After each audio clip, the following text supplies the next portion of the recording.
رکو نمبر 18 ہے جو کہ آیت نمبر 172 سے 180 تک پھیلا ہوا ہے. اس میں آیت نمبر 173 میں محسنین اور متقین کے لیے اللہ تعالیٰ نے فرمایا کہ یہ وہ لوگ ہیں جن کو کہا جاتا ہے جب کہ تمہارے خلاف بہت بڑی فوج اکٹھا ہو گئی ہے، جمع ہو گئی ہے، پس تم ان سے ڈرو. تو اس بات نے ان کے ایمان کو اور زیادہ بڑھا دیا اور انہوں نے کہا حسبنا اللہ و نعم الوکیل، کافی ہے ہم کو اللہ اور وہ بہتر کارساز ہے. ایمان کا یہ تقاضا ہے کہ جو کوئی ڈرائے تو ایمان اور بڑھ جانے والا ہے.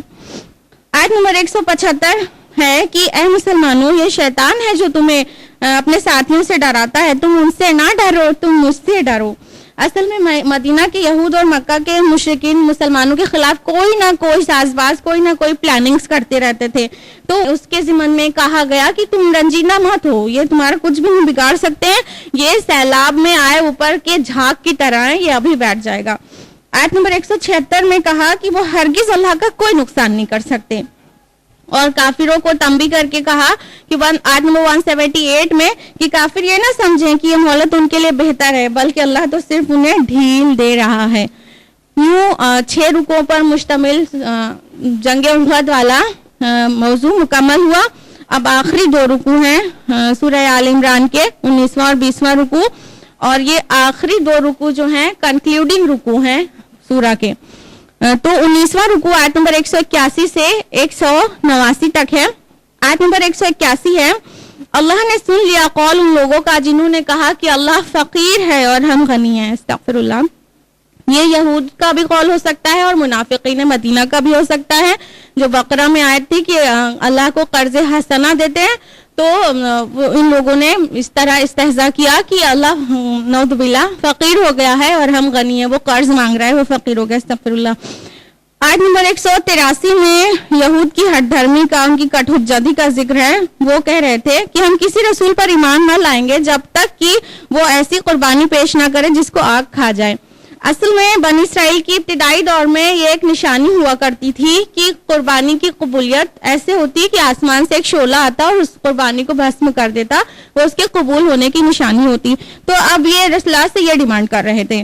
تو ان کو جواب میں کہا گیا اسی آیت میں کہ ان سے کہیے کہ تمہارے پاس بہت سے رسول آ چکے واضح معجزات لے کر اور وہ چیز بھی لے کر جس کو تم طلب کر رہے ہو، پھر تم نے انہیں قتل کیوں کیا اگر تم واقعی سچے ہو. آیت نمبر 185 میں وعید سنائی گئی کل نفس ذائقۃ الموت، ہر نفس کو موت کا مزہ چکھنا ہے، تو تم کو تمہارے اعمال کا پورا بدلہ تو قیامت کے دن دیا جائے گا، اور دنیا کی زندگی تو کچھ بھی نہیں محض دھوکے کے سامان کے. یہ باتیں ہمارے لیے بھی ہیں کہ ہم ان کو پہچانیں، ان کو جانیں.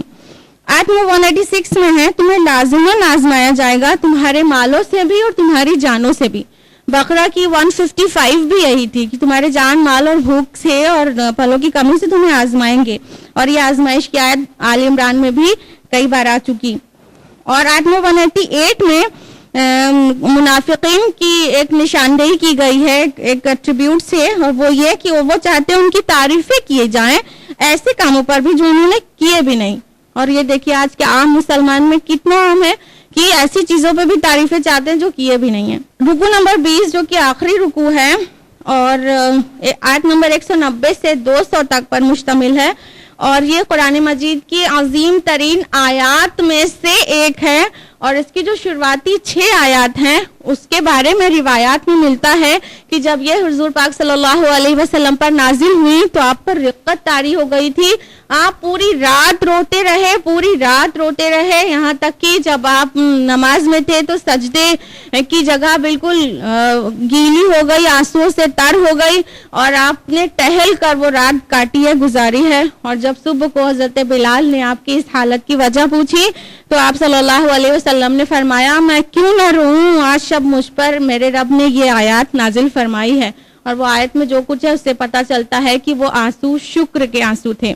آیت نمبر 190 ہے ان فی خلق السماوات والارض واختلاف اللیل والنہار لآیات لأولی الالباب، کہ بے شک زمین اور آسمان کے پیدا کرنے میں اور رات اور دن کے باری باری آنے جانے میں اولو الالباب کے لیے نشانیاں ہیں، یعنی عقل مندوں کے لیے نشانیاں ہیں.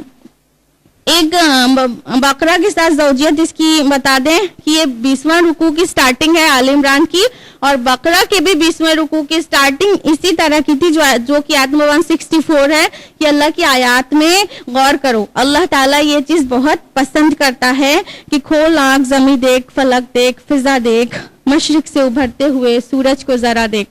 اللہ تعالیٰ اس چیز کو بہت پسند کرتا ہے کہ اس کی نشانیوں میں غور و فکر کیا جائے. آیت نمبر 191 میں اولو الالباب کی پہچان بتائی گئی ہے, یعنی اللہ کی نظر میں عقل مند کون ہے, وہ کیا کرتے ہیں. وہ کیا کرتے ہیں؟ اللہ کا ذکر کرتے ہیں کھڑے بیٹھے اور اپنی کروٹوں پر لیٹے, اور کیا کرتے ہیں؟ مزید غور و فکر کرتے ہیں آسمانوں اور زمین کی تخلیق میں, اور پھر کہہ اٹھتے ہیں کیا, اے رب تو نے یہ سب بے مقصد نہیں پیدا کیا, بلکہ تو پاک ہے اور ہمیں دوزخ کے عذاب سے بچا لے. آیت نمبر 193 میں دعا ہے ربنا اغفر لنا ذنوبنا, اے ہمارے رب ہمارے گناہوں کو بخش دے, وکفر عنا سیئاتنا, اور ہم سے ہماری برائیوں کو دور کر دے, وتوفنا مع الابرار, اور ہمیں وفات دیجو نیک لوگوں کے ساتھ. آیت نمبر 194 میں دعا کنٹینیو ہوتی ہے یہاں تک کہ آیت نمبر 195 میں جواب آ جاتا ہے فاستجاب لهم ربهم, تو ان کے رب نے ان کی دعا قبول فرما لی. اللہم ربنا اجعلنا منہم, اور پھر ان کے لیے جنت کا وعدہ کیا. آیت نمبر 196 میں ہے کہ اے نبی ان کافروں کی شہر میں چلت پھرت آپ کو دھوکے میں نہ ڈال دے, یہ تو تھوڑا سا فائدہ اٹھانا ہے, پھر ان کا ٹھکانہ جہنم ہے. اس کے بعد آیت نمبر 200 ہے اور بہت غور کرنے والی آیت ہے, یا ایھا الذین آمنوا اصبروا وصابروا ورابطوا واتقوا اللہ لعلکم تفلحون. اے اہل ایمان صبر کرو اور مقابلے میں ایک دوسرے سے صبر کرو اور مربوط رہو, یعنی ڈسپلنڈ رہو, اور اللہ کا تقوی اختیار کرو تاکہ تم فلاح پا جاؤ. تو جب مشکل گھڑی آئے گی تو سب کچھ سہنے کے لیے صبر کے دہانے کھل جانا چاہیے. تو صبر تو کرنا ہی ہے, وہ صابرو بھی کہا گیا, مشرکین کے مقابلے میں صبر, کسی سے مقابلے میں صبر, ایک دوسرے سے زیادہ صبر. تو مقابلے میں بھی صبر کرو, اپنے لیول پہ بھی کرو, دوسرے سے زیادہ صبر کرنے کی کوشش کرو, اور ڈسپلن رہو, مربوط رہو. ویل ڈسپلن میں رہ کے ہی انسان کسی بڑے مشن کو جیت سکتا ہے, اور یہی فلاح کی کنجی ہے. اس کے بعد سورہ نساء سٹارٹ ہوتی ہے, یہ آخری آیت تھی سورہ آل عمران کی. الحمدللہ ہم لوگوں نے آل عمران تک کا موضوع سمجھ لیا اور اس کی تھوڑا سا خلاصہ جان لیا. اب سورہ نساء سٹارٹ ہو رہی ہے, پارہ ابھی چل رہا ہے, چوتھا پارہ. سورہ نساء 24 رکوع اور 176 آیات پر مشتمل ہے. زمانہ نزول کے اعتبار سے سورہ نساء 3 ہجری کے آخر سے لے کر 4 ہجری کے آخر تک یا 5 ہجری کے شروع تک کے مختلف اوقات میں نازل ہوئی ہے. سورہ نساء اور سورہ مائدہ آپس میں جوڑا ہے, سورہ بقرہ اور آل عمران آپس میں جوڑا ہے, اور سورہ نساء کا جو جوڑا ہے وہ ہے سورہ مائدہ جو اس کے بعد آئے گی. جوڑے کی تعریف پتہ ہے نا, پیر کس کو کہتے ہیں؟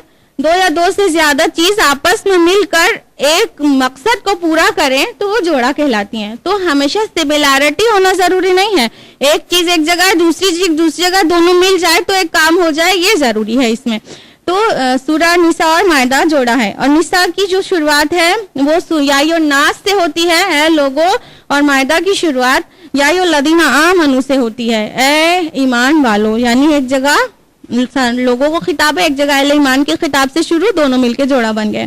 اسلوب کے اعتبار سے دونوں صورتیں سورہ بقرہ کے نصف ثانی کے مشابہ ہیں, یعنی کہ ان میں چند مضامین کی لڑیاں ہیں جو ایک رسی کی طرح پیروئی ہوئی ہیں, اور الگ الگ مضامین الگ الگ ٹائم پہ آتے رہتے ہیں. پہلی لڑی یا یوں کہیں کہ ایک ٹائپ کی آیات ہیں جو خطاب کرتی ہیں اہل ایمان سے, یعنی قتال, انفاق, کام شریعت اور عبادات وغیرہ کے معاملے میں. اور دوسری لڑی یا دوسرے ٹائپ کی آیات ہیں جن میں خطاب ہے اہل کتاب سے, یعنی یہود اور نصارہ سے. اور تیسری لڑی یعنی تیسری ٹائپ کی جو آیات ہیں اس میں خطاب منافقین سے ہے, اور یہی سب سے بڑا حصہ ہے. تھوڑی سی کم, آدھی سورہ منافقین سے خطاب کرتی ہے یہ سورہ نساء. سورہ بقرہ اور سورہ آل عمران میں بہت کم ہے جتنا بھی منافقین کے بارے میں. بقرہ میں تو منافق ورڈ آیا ہی نہیں, آل عمران میں ایک دو جگہ آیا, لیکن سورہ نساء میں اس کو کھول کے رکھ دیا گیا ہے اور بہت مفصل بحث ہے منافقین کے تعلق سے سورہ نساء میں. اور غور کرنے کی جو بات ہے وہ یہ کہ منافقین سے خطاب یا ایھا الذین آمنوا سے ہی ہوتا ہے، اے لوگوں جو ایمان لائے ہو، کیونکہ قانوناً وہ بھی ایمان لائے ہیں، قانونی مومن وہ بھی کہلاتے ہیں. کہیں پہ بھی یا ایھا الذین نافقوا لفظ نہیں آیا ہے. تو غور کرنے کی بات ہے کہ کہاں پہ خطاب منافقین سے ہے، کون سی بات ایسی ہے جو منافقین کے بارے میں کہی جا رہی ہے اور کون سی بات ایسی ہے جو حقیقی مومن کے بارے میں کہی جا رہی ہے. خود سمجھنے والی بات ہے.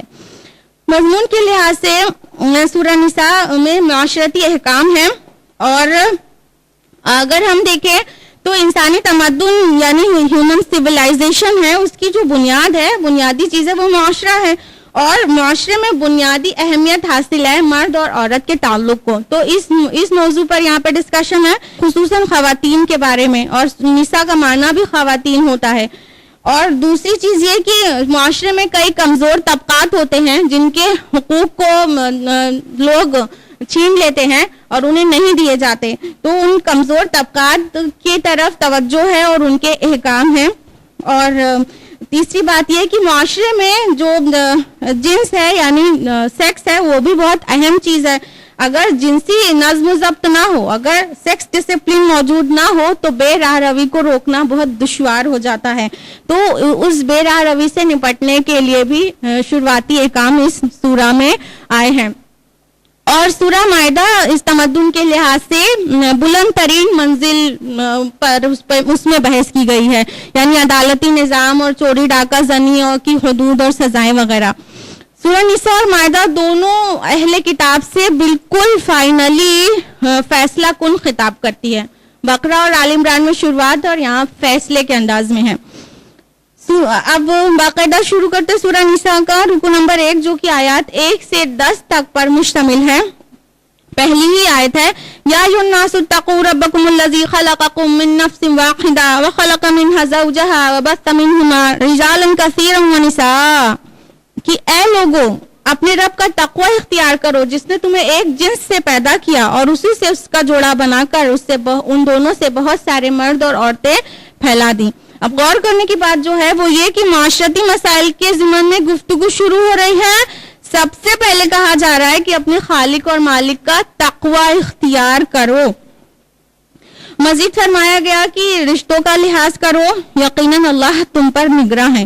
اور یہی تقوی کی روح ہے کہ someone is watching me، کہ کوئی مجھے دیکھ رہا ہے، کوئی مجھے واچ کر رہا ہے، اسے اس کے حضور میں کھڑا ہو کے جواب دینا ہے. یہی تقوی کی روح ہے. آیت نمبر 2 میں ہے کہ یتیموں کے مال ان کے حوالے کر دو، یعنی معاشرے میں جو دبے ہوئے طبقات ہیں ان میں سب سے اہم ہے یتیم، اور یتیموں کے حقوق نہیں دیے جاتے تھے ایام الجاہلیہ میں، یا یوں کہیں کہ دور جہالت پھر سے لوٹ آیا ہے.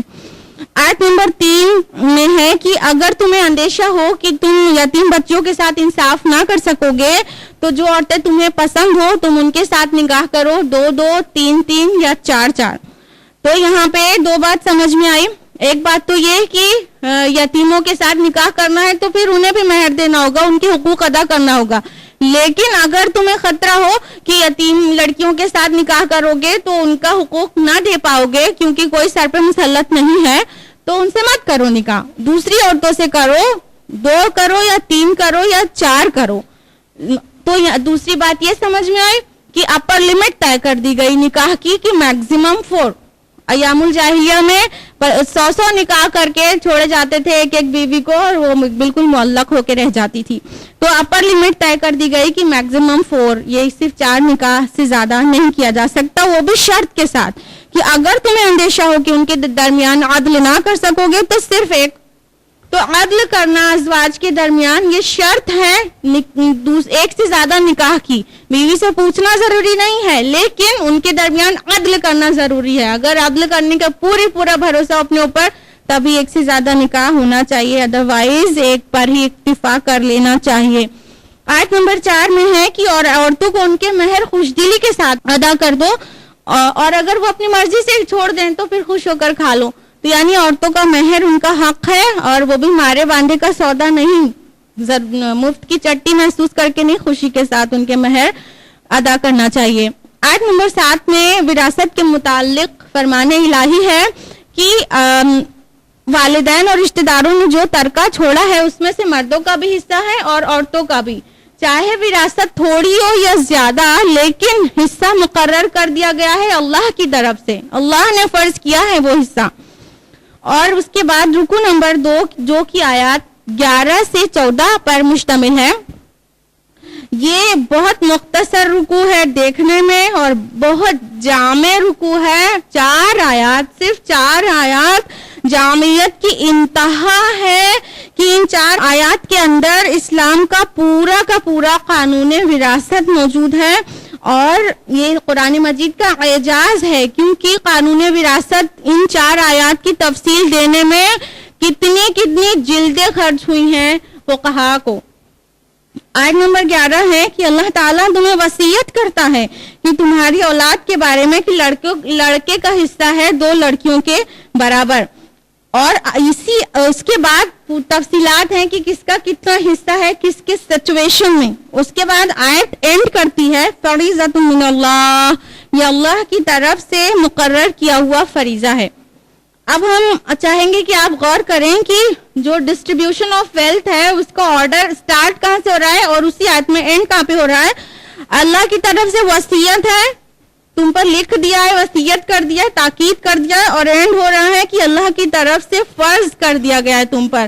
سوچئے اتنی تاکیدی بات کو سماج میں کس طرح پسے پشت ڈال دیا گیا ہے اور بیٹیوں کا حصہ نہیں دیا جا رہا ہے، وراثت کی تقسیم اللہ کے حکم کے مطابق نہیں ہو رہی ہے اتنی تاکید کے بعد بھی۔ آیت نمبر 14 میں بیان کیا گیا، اور جو کوئی بھی اللہ اور اس کے رسول کی نافرمانی کرے گا اور اس کی حدود سے تجاوز کرے گا وہ اس کو آگ میں داخل کر دے گا جس میں وہ ہمیشہ رہے گا اور اس کے لیے اہانت آمیز عذاب ہوگا۔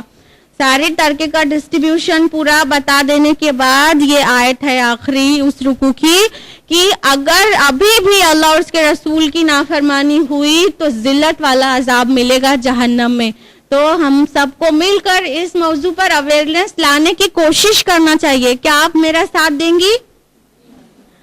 ہمارا فرض بنتا ہے کہ ہم اس تاکیدی حکم کو رب العالمین کے سب تک پہنچائیں اور لوگوں کو احساس دلائیں کہ اولاد نرینہ کو نہیں دینا ہے اپنا ویلتھ، بلکہ ڈسٹریبیوشن آف ویلتھ اللہ کے حکم کے مطابق ہونا چاہیے۔ بہت تاکیدی حکم ہے اس بارے میں اللہ تعالیٰ کا۔ رکو نمبر 3 جو کہ آیت نمبر 15 سے 22 پر مشتمل ہے، اس میں سماج کی، معاشرے کی صفائی اور پاکی کے احکام دیے جا رہے ہیں، اور پاکی سے میری مراد روڈ کی صفائی نہیں ہے بلکہ آف کورس جو جنسی بے راہ روی ہے اس سے صفائی۔ اگر معاشرے میں جنسی بے راہ روی پائی جائے تو پھر اس کی روک تھام کیسے ہو، اس کے ابتدائی احکام یہاں سورہ نساء میں بیان ہو رہے ہیں اور اس کے تکمیلی احکام سورہ نور میں آئیں گے۔ تو آیت نمبر 15 میں ہے اور تمہاری عورتوں میں سے جو کوئی بے حیائی کا ارتکاب کرے تو ان پر اپنے میں سے 4 گواہ لے کر آؤ، بس اگر وہ گواہی دے دیں تو ان کو اپنے گھروں میں بند کر دو یہاں تک کہ موت ان کو لے جائے یا اللہ ان کے لیے کوئی راستہ نکال دے۔ تو یہ ابتدائی حکم تھا زنا کے خلاف کہ زنا ثابت ہو جائے تو قید کر دیا جائے گھر میں، لیکن اس کے بعد سورہ نور میں یہ حکم آ گیا کہ 100 کوڑے لگائے جائیں۔ تو اس طرح جب حدود نافذ ہو گئی ہیں تو یہ احکام منسوخ قرار پائے گا۔ آیت نمبر 17 اور 18 میں توبہ کی تفصیلات ہیں کہ ایکچولی اللہ کی نگاہ میں کون سی توبہ قابل قبول ہے اور کون سی توبہ منہ پر مار دینے لائق۔ تو آیت نمبر 17 اور 18 گھر جا کے آج ہوم ورک ہے آپ کا کہ اسٹڈی کریے گا کہ اگر ہمیں توبہ کرنی ہو تو اس میں کیا کیا چیزیں ہونی چاہیے۔ آیت نمبر 20 ہے کہ اور اگر تمہارا ارادہ ایک بیوی کی جگہ دوسری بیوی لانے کا ہو اور تم نے ان کو کثیر مال دے رکھا ہو، ڈھیر سارا مال دے رکھا ہو کسی بیوی کو، تو اس میں سے کوئی شے بھی واپس مت لینا۔ یعنی اگر ایک بیوی کو طلاق دے کے دوسرا نکاح کرنے کا پلان ہے تو چاہے جتنا بھی مہر دے دیا ہو کوئی چیز واپس نہیں لی جا سکتی۔ یہی آیت ہے جو حضرت عمر کی دور خلافت میں ایک عام عورت نے اس کو پیش کیا تھا جب حضرت عمر رضی اللہ عنہ مہر کی اپر لمٹ طے کر رہے تھے۔ جب یہ آیت سامنے آئی اور عورت نے کہا کہ عمر جو کام اللہ نے نہیں کیا وہ تم کیسے کر سکتے ہو، جب اللہ تعالیٰ کہہ رہا ہے ڈھیر سارا مال دیا جا سکتا ہے مہر میں، تو تم اپر لمٹ کیسے طے کر سکتے ہو؟ فوراً سرنڈر کر لیا اپنی رائے سے، اور اس مہر کی کوئی اپر لمٹ نہیں طے کی گئی ہے، الا یہ کہ استطاعت کے مطابق مہر کی ڈیمانڈ ہونا چاہیے۔ آیت نمبر 22 ہے، اور جن عورتوں سے تمہارے باپ نکاح کر چکے ہوں ان سے نکاح مت کرو۔ اور آیت نمبر 22 سے آگے کی طرف 23 میں بھی جو کہ چوتھے رکوع پر مشتمل ہے، رکوع نمبر 3 اسٹڈی کر رہے ہیں ہم لوگ، چوتھے رکوع پر ہے لیکن اسی پارے میں ہے، وہ محرمات کا ذکر ہے کہ جن سے نکاح نہیں ہو سکتا ہے ان کا ذکر ہے، تمہاری بیٹیاں، بہنیں، پھوپھیاں، خالائیں وغیرہ وغیرہ۔ تو اس طرح آیت نمبر 23 میں ساری محرمات کا ذکر ہے۔ تو یہ تھا چوتھے پارے کا خلاصہ، اور یہ خلاصہ یہیں پر مکمل ہوتا ہے۔ اللہ سبحانہ تعالیٰ ہم سب کو کہنے سننے سے زیادہ عمل کی توفیق دے اور قرآن مجید کا حقیقی فہم ہمیں نصیب کرے، آمین۔ وآخر دعوانا الحمدللہ رب العالمین، ربنا تقبل منا انک انت السمیع العلیم، والسلام علیکم ورحمۃ اللہ وبرکاتہ۔